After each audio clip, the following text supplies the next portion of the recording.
Пушењето од цигари и последиците од загадениот воздух се двете причини за добивање на хронично обструктивна болест на белите дробови. Цигарите се првата причина за добивање на ХОП и најчесто во Македонија пациентите одат на доктор во доцна фаза од болеста. Најчестите симптоми тоа е хроничната кашлица и искашлувањето на секретна спутумни, како што велиме ние докторите, потежнатото дишење, гладот за воздух.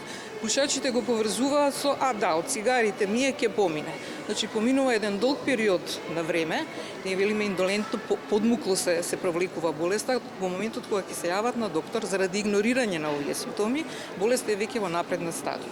Повеќе од 50% од пушачите кои се тешки пушачи и пушат над 2 кутии, 50 од нив добиваат хронична обструктивна белодорна болест. Секој пушач од 35 до 59 години, секој трет пушач има хроничен бронхит, а над 60 години секој втор пушач има хроничен бронхит. Па после доаѓа хроничната обструктивна белодорна болест, па на крај све ова пациентот ако преживее доаѓа карцином на бел дроб.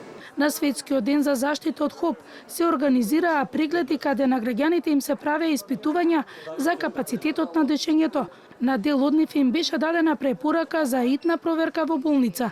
Граѓаните свесни за штетноста од пушењето на цигари, но тешко да се оделат од нив. Може една котија да иде. Котија и пол може да иде. Сте пробале никогаш да се откажете?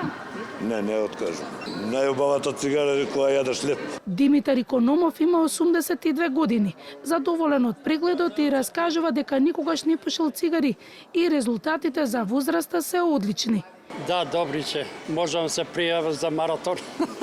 Во Македонија првпат цигара деца пробуваат и на 8 годишна возраст, а веќе од 12 годишна возраст пушат активно цигари или земаат електронски цигари, кои според пулмолозите се исто така штетни.